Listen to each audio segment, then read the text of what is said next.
Hey gang, hope you all are doing well. I just wanted to welcome you to and announce, I guess, a new series that's going to be taking place on the channel. So for those of you who have been hanging out on this channel for a while, you know, I primarily play Keyforge. Occasionally we throw in some other stuff, some video game content here and there, similarly to when I stream. But as of late, I've been playing a lot of Ardent Reapers in addition to Keyforge. And kind of noticed there's not a whole lot of Ardent Reapers content out there. I know Tabletop Royale has done a stream. Crit Camp has done a couple streams, I guess, as well. So I'll be sure to put a link in the video description to their content. But all that to say, I thought I should start getting some gameplay out there. Now, for those who aren't familiar with Ardent Reapers, I'll also put some links to how to play and stuff like that in the video description. But it's a procedurally generated deck game. Much like Keyforge, which is part of the reason I've been enjoying it so much. And there's, you know, obviously some very big differences, but there's a lot that's also familiar to players who play something like Keyforge. Anyways, so the current way to play online, it's a print and play game, so you can play in person or you can play online. When you play online, you have to play on Tabletop Simulator, so actually it makes it a little bit more difficult to organize games. It's not super easy, like hopping into a place where there's just like a queue of people waiting to play. So what we're going to be doing today and far past today is what I'm going to call the AR 100. So Ardent Reapers 100. These are going to be, I think, exclusively solo plays, although I don't know, we'll see. There's going to be a lot of gameplay to be had here, so maybe we'll bring on some guests to the channel to play some of these decks. But the concept is very, very, very similar, by which I mean absolutely ripped off from Tabletop Royale of the Keyforge community, their Tournament of Champions. So what we have here is I got 100 decks. 100 decks. Haven't purchased them all. They're all mine, but some of them were free decks, free weekly decks, which are about to be free monthly decks. I've got some decks for running some events and participating in some events and stuff like that. So we've got 100 decks that we're going to be playing through. I'll also link to this challenge bracket will be in the video description as well. But we're going to be starting much like Tabletop Royale with it's going to be a group stage initially. So there's going to be these pods of 4 decks. This is all entered in alphabetically, and then the seeds were shuffled. So basically these are random pairings effectively. And within each one of these pods, so for example, this group A, there are 4 decks, and within each pod, it's going to be round robin. So that means that each deck is going to play the other decks in its own pod once. So this will end up being 6 matches per group. And we've got, I think, 25 groups, which, yeah, I guess that makes sense. 25 times 4 is, in fact, 100 decks. And then there's going to be, I think it's anything that's 3-1 or higher, exiting the group stages will then be moved into the final stage. Will be, you know, slotted into this final stage where it's going to be a Swiss bracket. All of these will be best of 3 games here. But yeah, so if you're doing the math, it's going to be a lot of games. 6 games times 25 is, 150 games just for the group stages. And then the final stage is basically another 150 games, because I think there's 49. Yeah, there's 49 pairings. Or maybe it's exactly 50 with this. Anyways, it's basically going to be like something like 300 games that we're going to be playing over the course of this thing. And there's a number of reasons for this. First of all, I have the decks. I think it's a really cool format that Tabletop Royale does. And I've always wanted to try it on my own. Now, I think they have obviously a better situation in terms of doing it because they have 2 people playing. But just due to how it's not necessarily super easy to get organize a game or organize this many games, I'm just going to play these for the most part solo on Tabletop Simulator. So certainly we'll be interested to hear any feedback you have about how that works. So the first thought is, getting some more gameplay videos out on YouTube. I think that'd be great for Ardent Reapers specifically. And additionally, it's going to be kind of like a learning series. So I've probably played maybe 50, 60 games of Ardent Reapers, just mostly solo, to be honest. But, you know, maybe a good 20 or so against other people.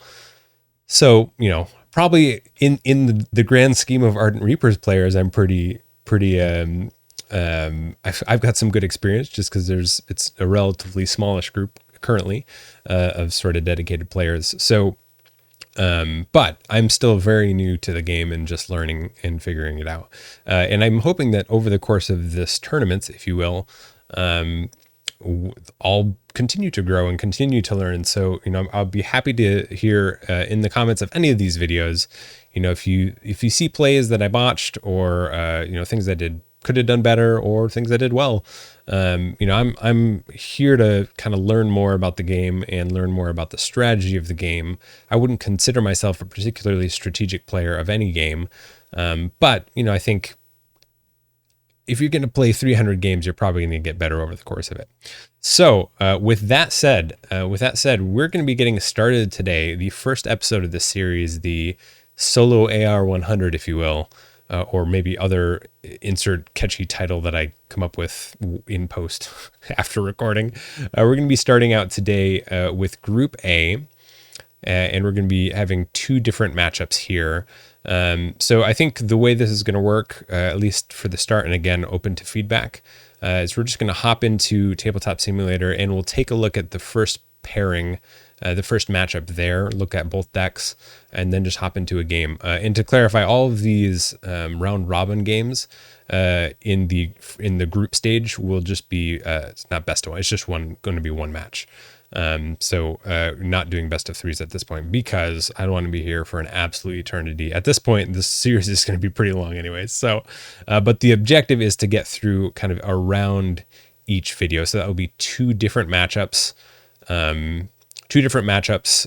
you know, basically two games for this kind of stage of the series. Anyways, I do hope you'll come along. I hope this is something that will be informative and interesting for you, perhaps entertaining as well, because yeah, we got a lot to cover over the next many episodes.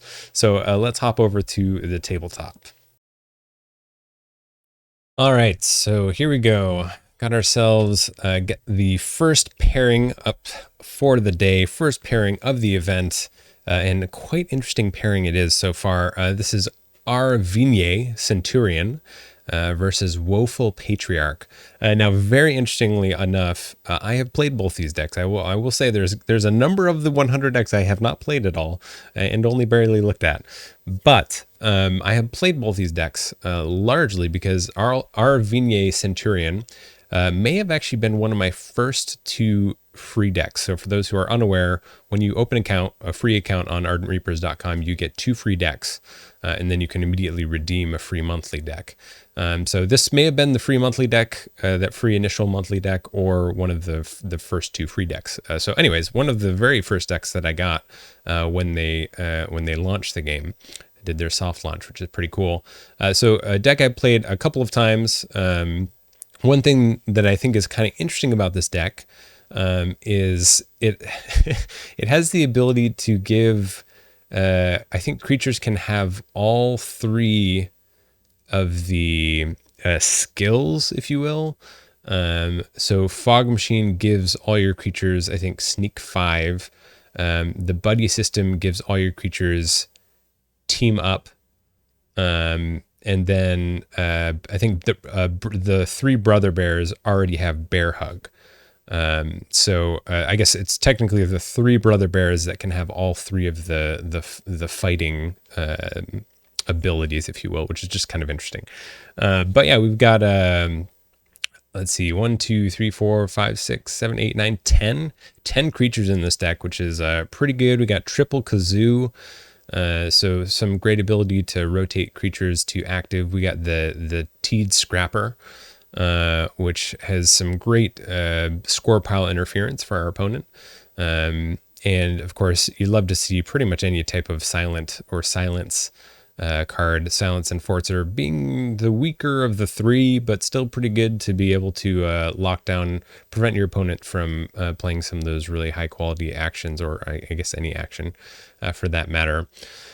On top of that, a lot of great things to see in the action territory. Of course, Yoink and Crossed Teleport. So great score pile manipulation, being able to steal some points from your opponent, and Cross Teleport to give them your bad cards and take their good ones. It's just a good card. And we got Adult Swim. So some great utility in this, allowing us to essentially score. Generally, I like to use Adult Swim for relics. It's a really great card. It targets 1 victory point cards, which almost all of the relics currently in the game are 1 victory point. But it doesn't have to target relics, which is what I'm trying to say. We also have some hand disruption and readying of a creature, which is nice, especially because we pretty much know we're going to have it with some type of creature because we have a good amount of creatures in the deck. And now Willful Patriarch. This is one that came to me a little bit later, but one that I have a significant amount of play with. In particular, this is the deck I came in second with in the actual launch day tournament. So I guess it was February 1st, 2022, the actual launch day of Ardent Reapers.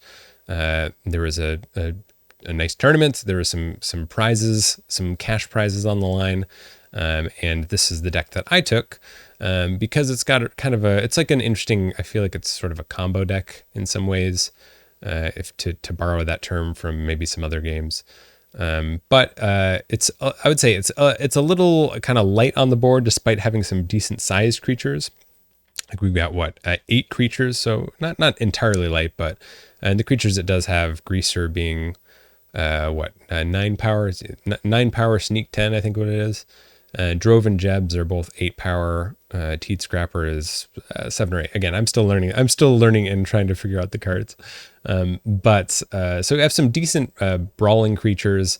One thing that this deck can be really weak to is something like a silence, or rather specifically like a Silent Master. So Woeful Patriarch isn't necessarily super scared with this deck list, despite the fact it has the Silence Enforcer. And Woeful Patriarch is going to be trying to get to a very specific situation, which is to say, Woeful Patriarch has this Fast Forward, which is -2 victory point card, but it rotates everything on the board to mature. So it's this really, really nasty accelerator card that actually just, blazes the game forward, and Woeful Patriarch is going to be trying to use that to close out the game. In particular, use that in correlation with something like Cross Teleport, because I think there's Lullaby is a -1 as well. So Cross Teleport will allow trading this Fast Forward and Lullaby, so that's -3 points, putting those into my opponent's, or into its opponent's score pile, and taking whatever the highest value points are. So that's -3. It's even more. It's more than -3 for them, right? So let's say we take 4 points from their score pile. They're not only are they +4, they lose that 4 and then go down 3. So it's actually a 7-point swing, which is, and we go up 4. So it's just a brutal end game if Woeful Patriarch can make it happen. One of the big components here is trying to get the Cargo Pants on the board, which is to say our Arvigne actually has an answer to the Cargo Pants. So I think this is going to be a really interesting matchup. I think there's definitely a much larger board presence here on our Arvigne, but also Woeful Patriarch is like somewhat happy to have especially some of his larger creatures taken off the board and scored, because then it helps it get to its end game even quicker. So without further ado, let's hop into the game and let's get it going. All right, here we go. So I'm going to go ahead and get things situated here. Shuffled up those decks. We're going to go ahead and get the game started. Fog Machine going to the discard pile. The Buddy System going to the discard pile. Ooh, look at that. Silence Enforcer coming down for Arvigne. this card is active, your opponent cannot play actions or relics. Let's see how the Woeful Patriarch responds. Adult Swim. Adult Swim to the discard pile. And we got a Pinwheel and Dark Vellum. Okay, so that means Dark Vellum being 2 power is going to cause the game to start with Woeful Patriarch. So what we'll do here is we'll draw 3 cards, and then we'll pass on over here, draw 3 cards. All right. So what do we have here? We've got the Silence Enforcer, which is actually like sort of fine. Sort of fine. We could just kill it with this Dark Vellum. Could just kill it with the Dark Vellum. Kind of like that idea. Although we've got having the option potentially for a creature like a lower power creature here could be good. I think either way, we play out Droven Jeb. We play out Teed Scrapper. We can talk more about their abilities here in a little bit. We'll discard Fast Forward. First of all, we can't play it technically. Second of all, that's an important end game card for us. So I think what we'll do is Dark Vellum is just going to fight into Brother Bear. Dark Vellum has Sneak 6, so it's going to be able to score the Brother Bear, and Pinwheel will go ahead and fight the Silent Enforcer, scoring it. Of course, having more than 5 power, equal to or more than 5 power. And technically, before these leave play, rotate a card to a different state. We'll just rotate Droven Jeb once, and then we'll move on, end our turn. Teed Scrapper will move over clockwise to the active position, draw 3 cards, and we'll pass turns on over to player number 1, Arvinier Centurion. We've got a Teed Scrapper of our own. We got a Brother Bear. Yeah, these are interesting. Brother Bear will toss down. Teed Scrapper has the ability to move a card from your opponent's score pile to its owner's discard pile. So I think we're going to make use of that here momentarily. And the way we'll do that is by playing War Siren, which says rotate a dormant friendly creature to active and use that creature to fight. So we'll rotate Teed Scrapper. We were going to go ahead and fight Teed Scrapper, although Droven Jeb is certainly an interesting one.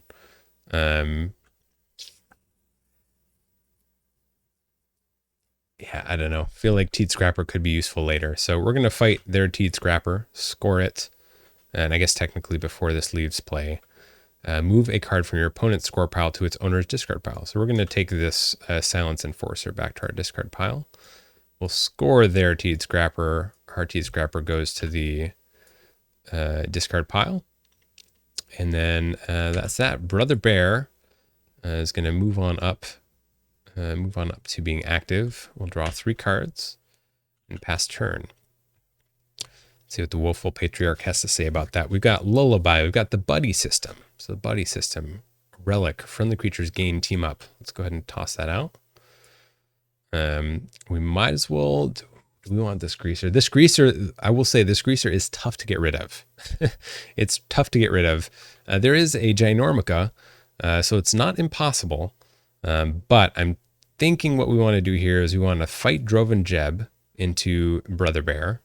So we'll do that. Gotta do this right. So we're going to fight into Brother Bear. That means we get to resolve Droven Jeb's ability to reveal your hand, move the least powerful creature revealed this way to your score pile. So we'll go ahead and reveal these cards, yada yada. Opponent, you can see my cards.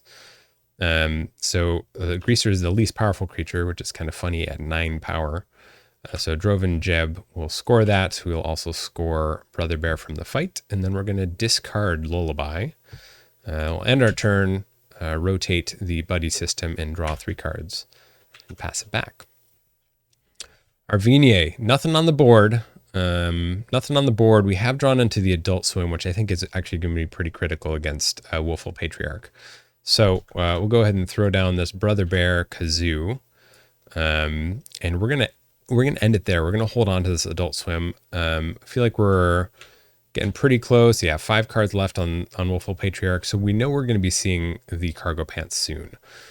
So we'll go ahead and rotate those. We have 1 in hand, so we'll draw 2 cards and then pass back over to Woeful Patriarch. All right, well, we have to play a card. The question is, what do we want to play? I think we just play this Droven Jeb. If this Droven Jeb gets scored, that's fine. We'll discard Cross Teleport, discard Vault Tunnel. We do know there are some artifacts, so being able to score an artifact is going to be useful with that Vault Tunnel. Of course, the play effect of this action, move an enemy relic to your score pile, so really nice there. But it's not as critical as the Cargo Pants if we're talking about the inverse situation. So we'll draw 3 cards, pass it back. Unfortunately for Arvinier, the Cargo Pants still have not come down. So, all right, let's do this. We'll do play out Ginormica. Kazoo can kill this Droven Jeb, which I think is, I mean, that's 2 points, and it moves our Ginormica along, so that's pretty good. Let's start with this. Pinpoint. Choose a number your opponent reveals their hand and moves any cards revealed this way with a victory point value equal to that number to their discard pile. So let's pick 1, and then we'll take a quick peek here. So that is worth 2. We got the Cargo Pants, and we got Pockets. Nice. So that is pretty good. And I think actually what that means is I'm going to play this Adult Swim because this next turn is going to be kind of a dud for the Woeful Patriarch. We know they have to play the Drixel. That's the only thing they can do. Also, we know that the Cargo Pants isn't going to be a factor for at least, through the next cycle. So that's pretty good. We'll play Adult Swim. If your opponent controls a card worth 1 victory point, move it to your score pile. So we'll go ahead and take the buddy system. And then Kazoo is going to go ahead and fight Droven Jeb. Yeah, we're going to fight Droven Jeb. Before it leaves play, rotate a friendly card to active. Kazoo goes to the discard. Droven Jeb goes to the score pile. See, that I think that's especially important there, that we take that Droven Jeb off the board because we know the Drixel is coming down next turn. And if the Drixel wasn't coming down next turn, this Droven Jeb could have fought my Kazoo or Brother Bear or even Ginormica and scored that Drixel off of its bonus ability. So we'll go ahead and draw 3 more cards. Pass it back over to player 2. Just going to go ahead and play the Drixel, rotate, and draw 3. Pass it back. Quite simple turn, you might say. Drixel's out on the board. We got this cross teleport. We've got Kazoo. We got Moth. Yeah, I think we just play out Kazoo, play out Moth, which will rotate an enemy creature to dormant. And then this Brother Bear is going to go ahead and fight the Drixel. Just going to try and score some points. We'll discard the cross teleports. Not quite there yet. Rotate everything, draw 3 cards, pass it back. Woeful Patriarch. Ah, yes. My apologies.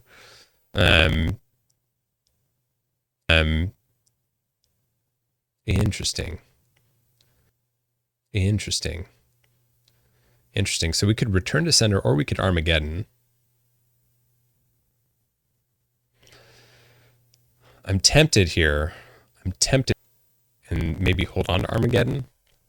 We're definitely not playing maybe hold on to Armageddon. We're definitely not playing fast forward.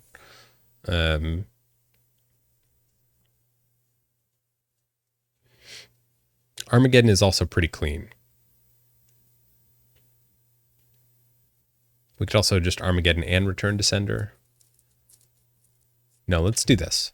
We'll Armageddon right now. So Armageddon says move all creatures to their owner's discard pile. So we'll move all of those to the discard pile. Oh, you know what? We need to flip this, shuffle, and draw 1 card there.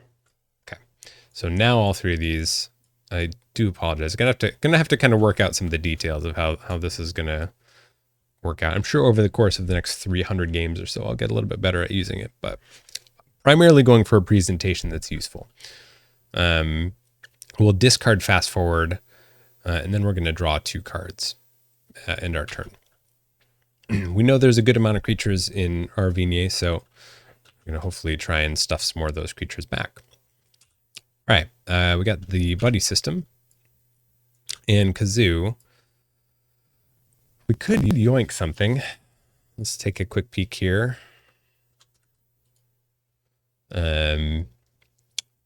Search. We got Greaser. We could pull the Greaser. I don't know. I think we just discard this yoink. I think that's the play. And we draw 3 and pass it back. So we got Return to Sender, we got Cargo Pants, we got Pockets. Kazoo's on the board, rotate a friendly card to active. We're obviously going to play this Cargo Pants. That's great.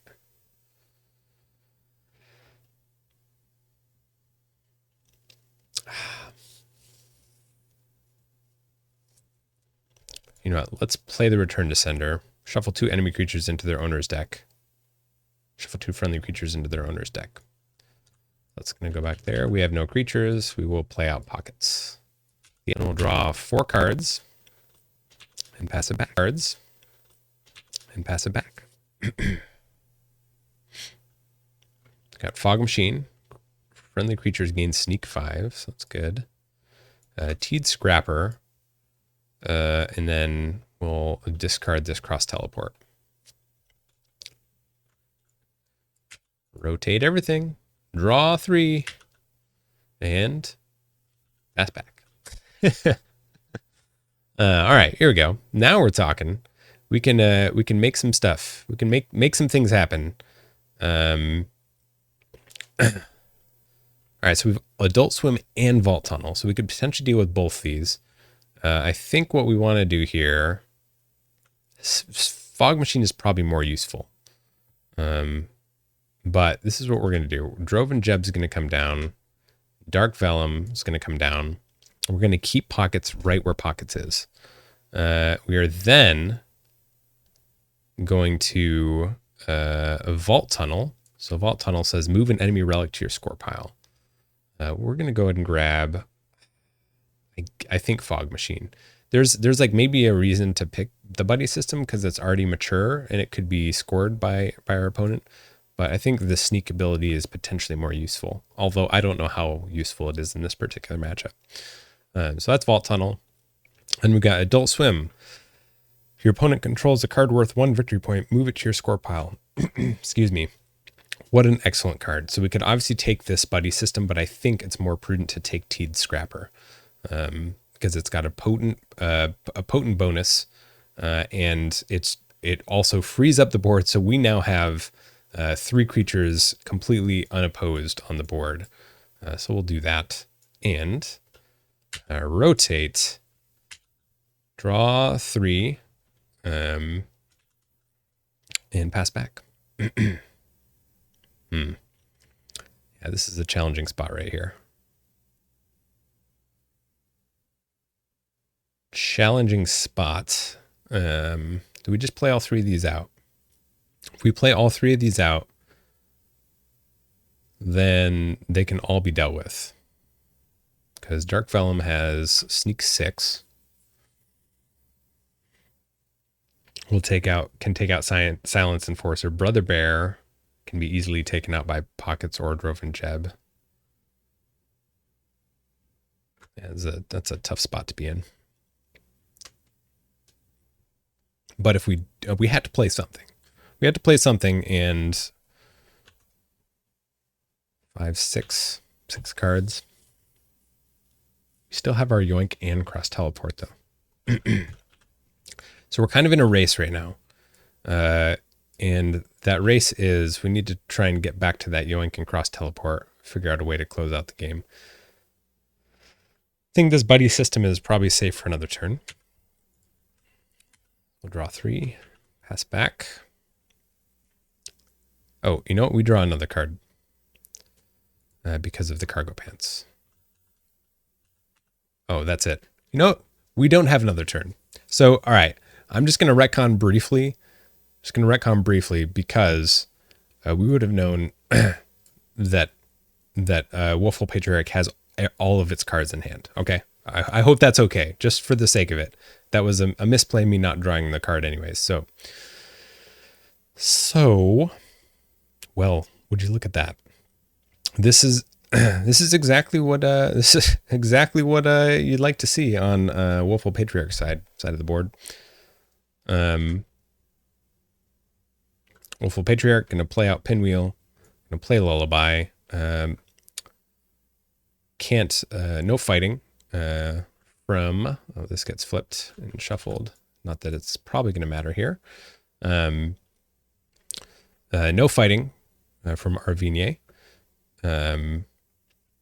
Oh, I can't do that yet. Hold on a minute. We got a Silence Enforcer on the board. We have a Silence Enforcer on the board we do have to deal with. Pinwheel can still come down to the board. That's fine. So I think the way we have to deal with this is Dark Vellum is going to fight, ignoring its sneak. All right, and this is an important point. Any creature that has sneak or team up or bear hug can optionally choose not to use that. And this is actually a great point where that's going to be important, because I need to get rid of this Silence Enforcer. And same goes with this Pockets here. But I need to get rid of the Silence Enforcer because it's active. I cannot play actions or relics. In order for me to end the game, I need to be able to play actions. So we need to get this off the board. The problem is, if I fight it with Droven Jeb or Pockets and use Sneak, or even Dark Vellum and use Sneak, then this creature goes to my discard pile. I can no longer end the game this turn because I don't have a way to get this card in hand. So what we're going to do is we're going to fight Dark Vellum into Silence Enforcer. Excuse me. We are going to ignore or choose not to use the sneak value on Dark Vellum, which means Dark Vellum gets scored by Arvinier. Silence Enforcer then goes to Arvinier's discard pile, and now we're free to play actions once more. So we'll play this Lullaby, which it's not going to matter. It's not going to matter. Actually, we're just going to keep this out here. We'll just pretend it's in the score pile for reasons. Anyways, we'll then play Fast Forward, which we'll also play out here for reasons, which says rotate all cards to mature. So that will rotate everything to mature, and then we can go on a scoring field day here. Cargo Pants, Pinwheel, rotate a card to a different state. I guess we wait on that. So we'll score Droven Jeb, reveal your hand, remove the least powerful creature revealed this way. We don't have any creatures. So Droven Jeb gets scored, Pockets get scored, then Pinwheel gets scored. We don't have any, rotate a card to a different state. I guess I could do an enemy card. So we'll do Kazoo down to Dormant. Again, doesn't matter. And then lastly, we'll finish the game off with the classic Woeful Patriarch situation. Got all these negative victory points that we just scored, and we're going to cross teleport. Choose 2 cards from each score pile. Move 2 of the chosen cards to your opponent's score pile. Move the remaining cards to your score pile. So we will go ahead and we've selected our 2. These 2 bombs right there. Let's see what we got looking at over here. There we go. There's a slight little bug where sometimes I can't right click. So I got to work that out at some point. All right, we got Dark Vellum. We got a Droven Jeb, which is 2 points, and our Drixel, which we'll probably pull that back. So now we have our 4 cards selected. We're obviously going to take the Drixel. Well, I guess technically first we have to give our opponent 2 cards, and then we get to score these. And that will end the game. Game is over because Woeful Patriarch has no cards in hand, no cards in the draw pile or discard pile or in the battle line or relic row. And in true fashion, I will say, this is part of the reason that I picked to play Woeful Patriarch in that release day tournament. But if it can have its way and close the game out as it wishes, it's an absolutely brutal kind of coup de grace at the end of the game in terms of a point shift with the cross teleport.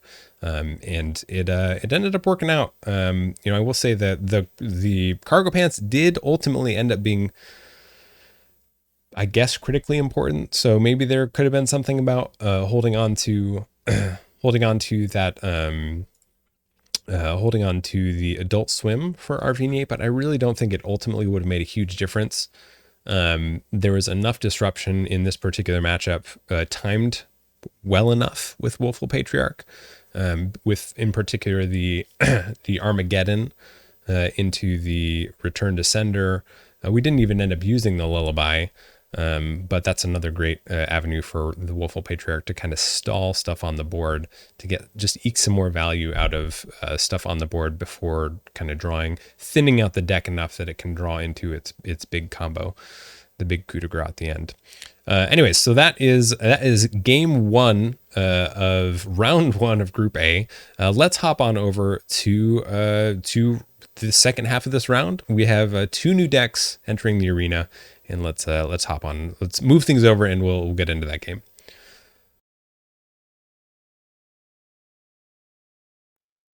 All right, and we're back at the table. We got round two ready to be played. We got Chelsea Jacker Natoya versus Alfreda. I like to think it's Alfredo. Alfreda, the Proxenus of Tottens. So I don't know much about this deck. Haven't played it. But Alfreda I have played a couple times. It was of the initial 4 decks that I printed off after the soft release. It was the one that initially went undefeated. It has since been defeated a number of times, I will say. So I have a good amount of experience with this deck. But it's honestly one of those like kind of maximum fun decks. You've got the double Deep Carl. So as you play Deep Carl, you play the bottom card of your deck, which is, I think, super fun. Deep Carl is also paired with Back of the Line, so we have 2 of those, allowing you to take a creature from the board and put it into the bottom of its owner's deck. So you can do that for disruption against your opponent, or you can do it to recur, like maybe a high-value creature, high-value playability. Alfreda doesn't really have any of those, but it's kind of fun. It's kind of a fun deck. I think it was the first double Deep Carl deck I'd seen, so it's kind of fun. And yeah, I mean it's random, certainly. It certainly also has some stuff you don't want to play, like your cross teleport early. But maybe in this matchup it doesn't matter quite as much. Let's take a look at Chelsea Jacker and the Toya. So we got Moth. So a little bit of board disruption. We of course have a Deep Carl and Back of the Line. Silence Enforcer, who we saw on in the last game against Woeful Patriarch and Arvinier. This one, actually, both these decks have Silent Room. So Silent Room is a relic, and once it's harvested, the opponent cannot play any cards on their next turn. So it's not just actions or relics related, it's any cards at all. So super interesting there. Both decks have that, so we'll see how that comes into play here. We got both of these decks also have redistributed wealth. Man, what are the chances? There's no, not yet. Okay, I was just, there's like some the Silent Room, which I guess is common. Was there a direct deposit in the other one? No, there wasn't.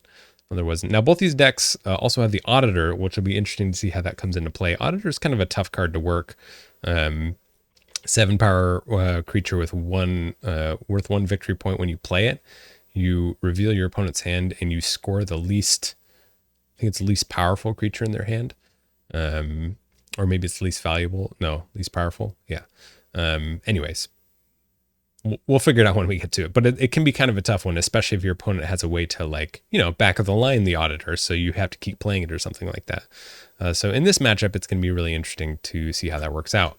But without further ado, we'll go ahead and get these decks shuffled, and we'll see who's going to be starting. We got Pinwheel coming out with Droven Jeb, got a Vile Chap, and Millipede. So we've seen Droven Jeb and Pinwheel in the last match. Vile Chap having the bonus move all relics to their owner's discard pile.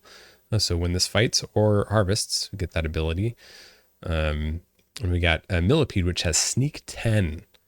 which is pretty darn good if I do say so.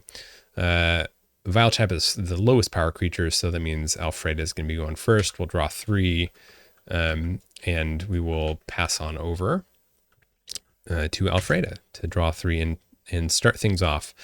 Wow, this is really fortunate.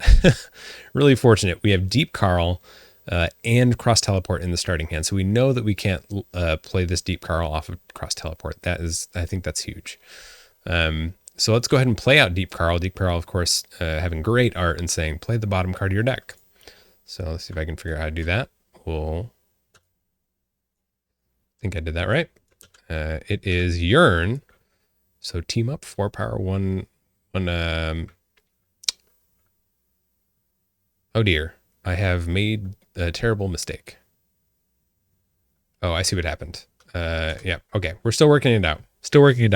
I have these shortcuts to switch players, and I guess I need to play with them a little bit because taking cards off the bottom of the deck requires using Shift.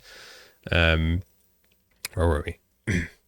We'll discard Cross Teleport, and we got Annex, which is team up, 5 power, 1 victory points. We got this Vile Chap and Droven Jeb. This Millipede, I think, probably needs to take out something. We got Sneak 10. Question is, do we want to take out Pinwheel or Droven Jeb? That's tough. Those are 2 tough choices, 2 strong abilities. I guess Vile Chap is only 1 victory point. So I think this is what we do. Let's go ahead and fight Millipede into Droven Jeb. So we'll score that. We'll fight Vile Chap into Pinwheel. And we're going to try and just keep established up on the board here for now. So we'll draw 3 more cards. Switch over to Chelsea. Move an enemy creature to its owner's hand. Oh, of course, these all rotate. So we have this Recall. We could stuff one of these things back up into hand, try and get a little more. We could also do that with the Auditor just to know that we're not going to be hitting some like maybe higher victory point value. Move the least powerful creature. So Yearn could be 4 there. Yeah, I'm not sure. Like, none of these creatures probably want to fight Moth, and the Auditor is going to be too big. So I don't know. Let's just play Moth. We'll set Anox to dormant, and then I guess we play the Auditor. Let's just do it. The Auditor, back of the line. Oh wow, you're welcome. So the least powerful creature is is the Auditor. So Auditor takes out the Auditor. That's pretty funny. And then we'll discard the Recall. That's actually that's a little bit sad. That's a little bit sad. Probably shouldn't have played it because we knew that Alfreda has 2 back of the lines, but now we know. All right, we got back of the line. Let's go ahead and play that. Move a creature to the bottom of its owner's deck. So we'll go ahead and move the Auditor back there. Then we'll do Cheap Shot. Your opponent discards a random card from their hand. So shuffle those. Not yet. Move a card from your opponent's score pile to its owner's hand. And then we've got this Moth and these creatures that I don't really care that much about. So we'll just rotate, draw 3, and pass turn.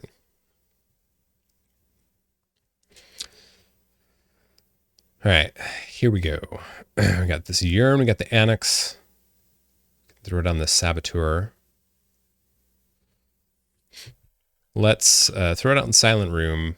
Saboteur is going to come down. This has an interesting ability. If this card is harvested, move a card from your hand to your opponent's score pile. And then Moth is going to go ahead and fight into, I guess, Yearn. So that will recur Yearn, which is just sort of kind of a low value, crappy creature, and make it such that our opponent can't score that on their turn. And that's that. That's that. Keep it moving. Keep it moving.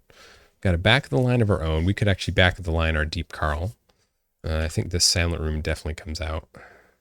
Drove and Jeb, we could try and pave the way. You know, let's just do back of the line again. Great. Back of the line onto Saboteur. I know there's a way to put that under the deck, but I'm not confident it's going to be doable. I mean, I'm not confident I'm just going to mess up the turn order again, so I'm just not going to do it. We'll go ahead and harvest Deep Carl.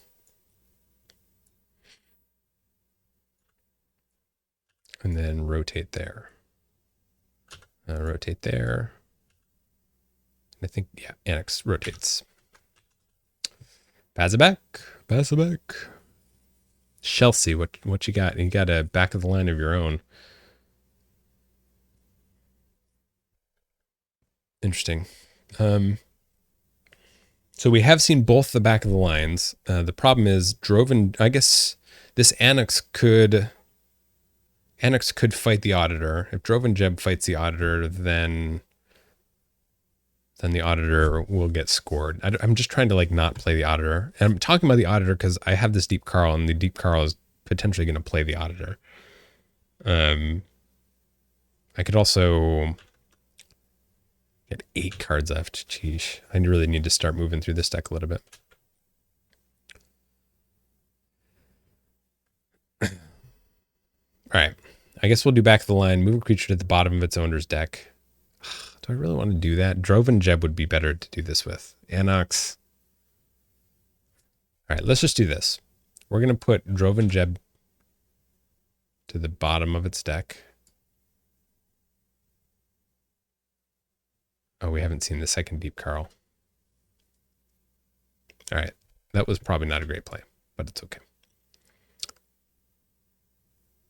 Maybe we can hit the Deep Carl right here. So we'll Deep Carl. All right. Oh dear. What is going on? That was not... Oh, sheesh. All right, I'll tell you what. We're just going to find it. We know that it was the Auditor. I really need to fix that up. Really need to fix that. So we know it was the Auditor. Go ahead and flip that over. And shuffle. There we go. So the Auditor comes down. I'm going to go ahead and reveal. We got Vix. Got Dead Drop. Got Roxy. So Vix gets scored. And we have What's This? Suppose we could have led with this. Move the top card of your opponent's deck to their discard pile. If it is worth less than 0 points, move it to your opponent's score pile. It is Deep Carl. Okay, well, we could have doubly known where the Deep Carl was. Or was not, rather. And we'll rotate everything. Our Silent Room is ready to be activated. Ready to be activated. So we got Dead Drop. We got Roxy. We're going to play out Roxy. We're going to discard the Dead Drop.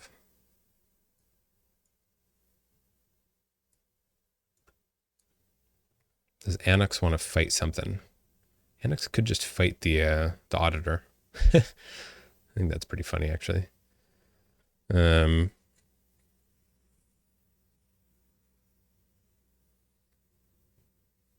could just Dead Drop now, though. Although it might be a good way to end out the game. So we'll save it. I think Roxy fights the Auditor again. Roxy does not fight the Auditor. Annex fights the Auditor. We're getting there, folks. We're getting there. I didn't say it was going to be quality gameplay. Just hoping for some interesting games. That's all. Okay, so 2 cards there. We'll flip. Draw 1 more card. Pass it back over. We got Direct Deposit. Saboteur. I feel like we might want to save this Direct Deposit for that Auditor again.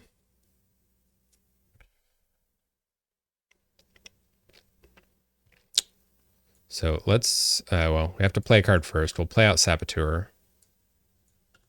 Play out Payday. Deep Carl is going to fight Roxy to score Roxy. And the question is, do we want to pop this Silent Room?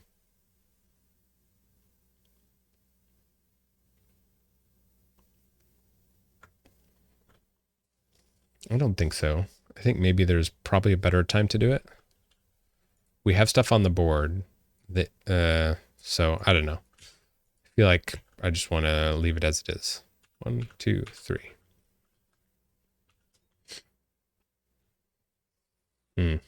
Could have been a pretty good time. Could have been a pretty good time. Your opponent has more points in their score pile. Move a card with the lowest positive victory point value from their score pile to your score pile. We could just play this and discard these other 2 creatures. I don't really want this Droven Jeb to just get murdered by this Saboteur. But I think we might have to pop this Silent Room just to make sure this board doesn't get out of control. Let's play Redistributed Wealth for no benefit, but it counts as a card play, so that means we can discard Cross Teleport. We don't have like any type of readying though. We've used both of our back of the lines.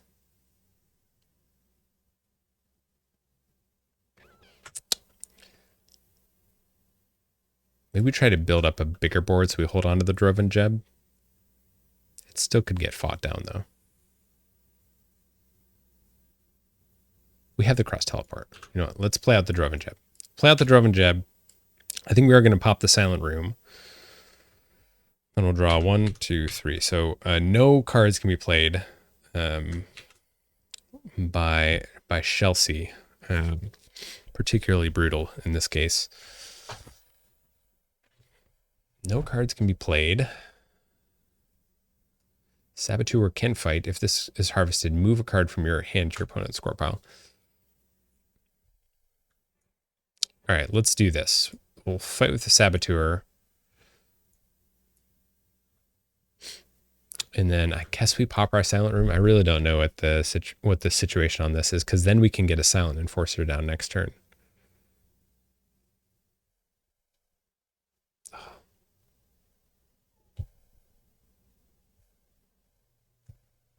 Actually, I don't think I want to. Maybe I'll do it next turn. Maybe I'll do it next turn. Because this Redistributed Wealth I could actually get some value from, but I can't play any cards. I think either way we discard Direct Deposit. And probably discard Taco. How did we end up with 4 cards?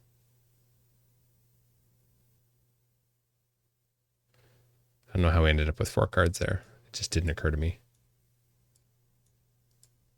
I think maybe I drew too many.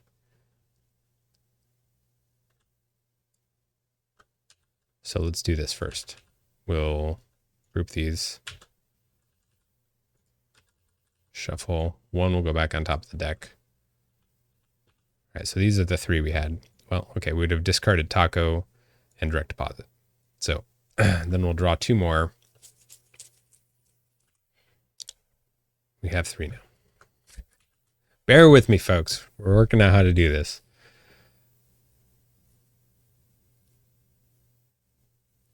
All right, we got Yearn and Deep Carl. Let's do that. Yearn, Deep Carl. How many cards do we have here? Just the 1. So we'll play the bottom card of the deck, which is Millipede. What are we looking at? We have 1 card left.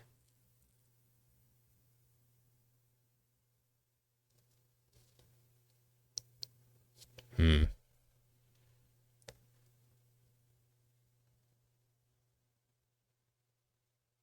think maybe we hold on to this. Hold on to this, which basically means we're going to be playing Cross Teleport next turn. But we're going to try and put that out of our mind. Or maybe we won't be playing anything next turn because of the Silent Room. All right, here we go. Move all creatures worth 1 victory point to their owner's score pile.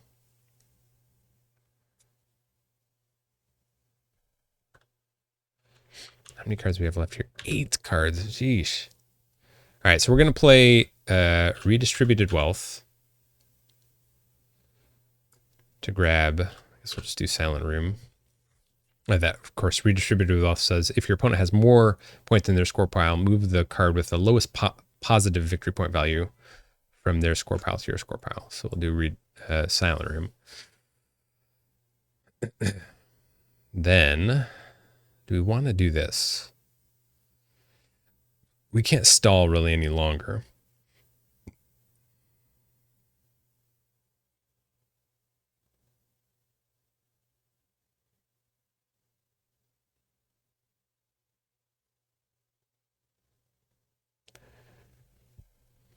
Can't really stall any longer.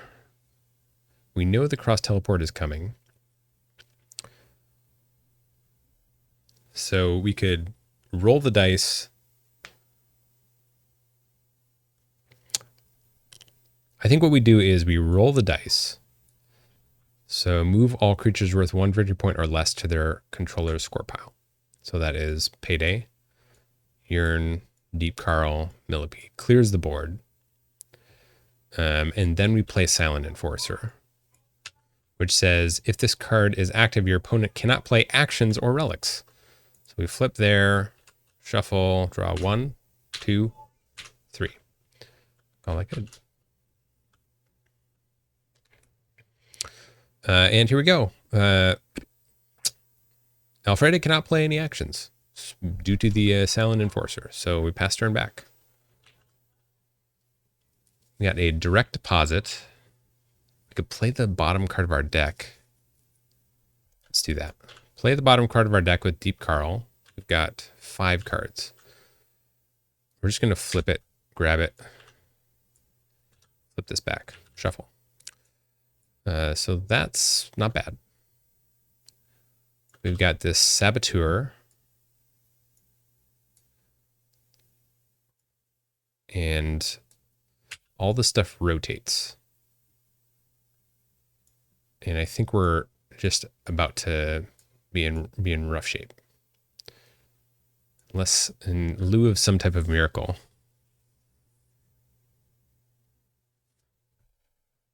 We need a miracle. So we have to stall for one more turn. So we'll Silent Room, draw 2 cards, pass back. Players do, takes a turn. Oh, I only have action cards. Great. And the Silent Room says I can play no cards. Oh man, this Not Yet is so good.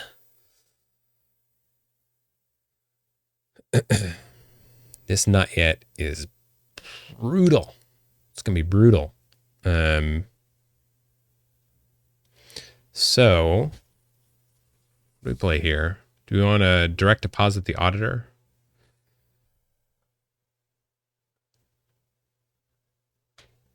This Not Yet is great. Move a card from your opponent's score pile to its owner's hand.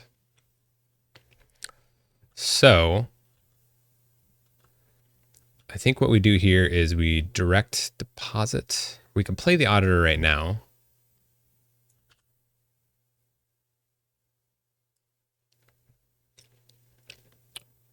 Play the Auditor right now. We'll hold on to direct deposit. Because how many cards do we have left? I don't know what just happened to those 2 cards.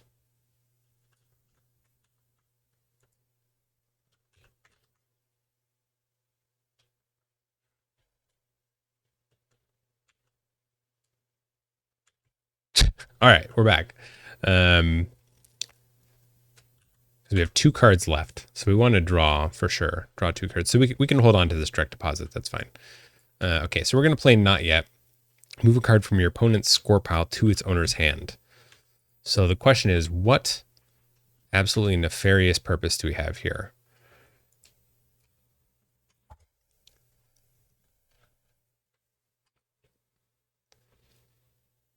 So, ooh, that hurts. I guess we bring back Droven Jeb. Oh, no. Well, so like basically what we're trying to do here is we're trying to stall. And unfortunately, when I did the redistributed wealth, I took the Silent Room, which I think was the fatal misplay. the fatal error. So we take out Drove and Jeb. Yeah, I guess we'll just do Drove and Jeb. Put that back in their hand. Oh, this is my Drove and Jeb. Never mind. One moment. We can do the Auditor, I guess. Or is this... Is there just one Drove and Jeb?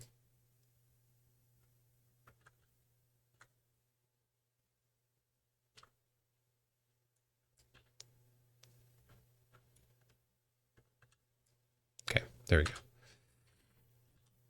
That was entirely too complicated, and I'm so sorry.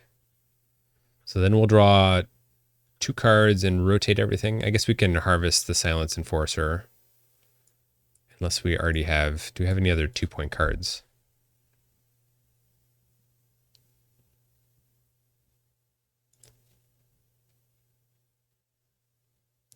We have a Drove and Jeb.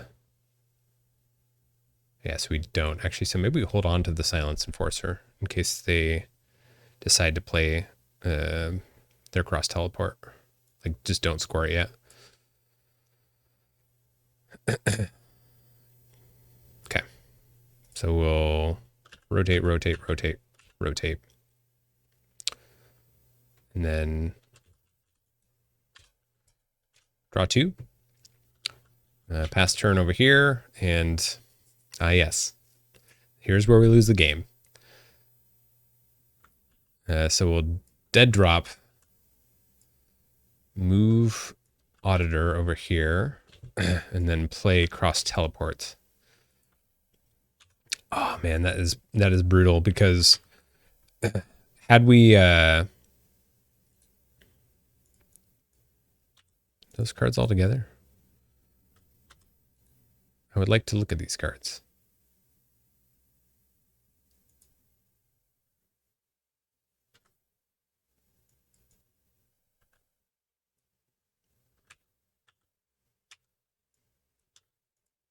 I've done something terribly wrong. All right, well, I guess we'll do this the old-fashioned way. I cannot interact with these cards in any way. Search. There we go. Now we can. So what do we give up? We give up Moth and a Redistributed Wealth. Try to put that dead drop in there. There we go. We did it. And then here we'll search and grab Drove and Jeb. And another one point card. All right, there we go. So that was an altogether confusing end to that game. With the technical issues aside, hopefully I'll work through that over the course of these next 300 games. But that is the final there. I feel like the pivotal misplay.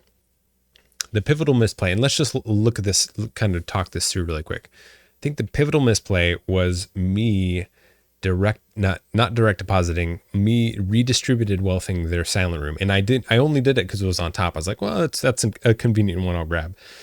Because in hindsight, let's just talk it through.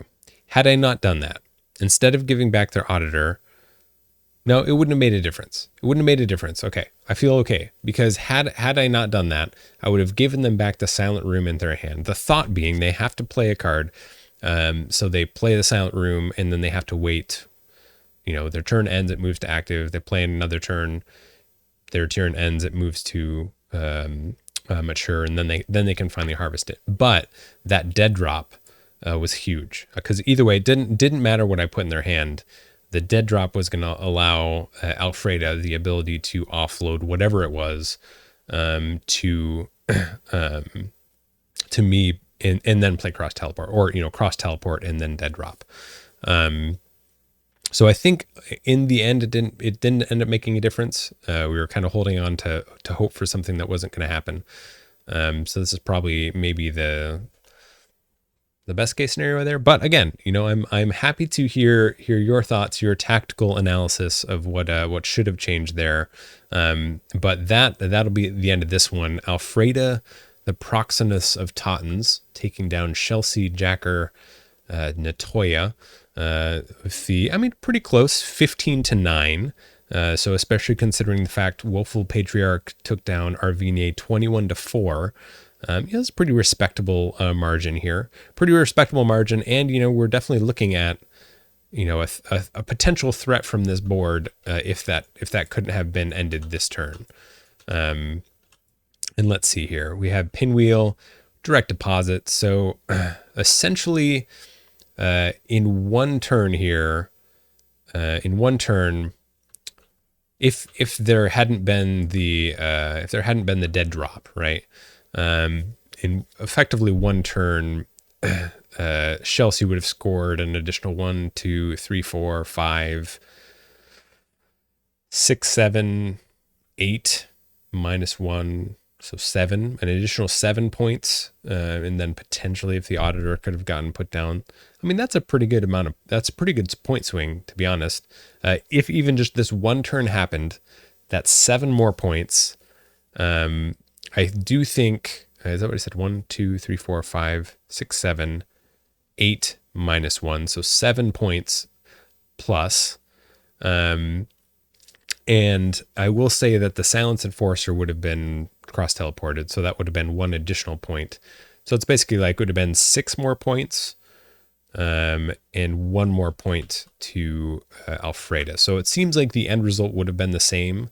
But it would have been, incredibly close there, 16 to 15 or something like that, and just 1 turn away with the difference in that sort of pseudo comeback hitting the board. But hey, I do hope that this has been interesting. I'm certainly open to any feedback you all may have in terms of how you'd like to see this series pan out.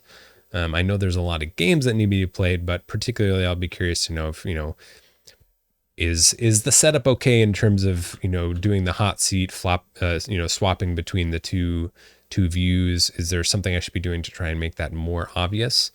And if so, what would you like to see there? But yeah, that'll be it for the first video in the series. I do hope to see you in the upcoming videos as well. And for all my Keyforge friends, if you made it this far, don't worry, we're still doing Keyforge on the channel. We're just doing a bit of both now. That's it. They're both pro-gen, procedurally generated deck games, and I love them both. So I think there's a lot of overlap between the two of them. So that's it for today, and I will catch you all later.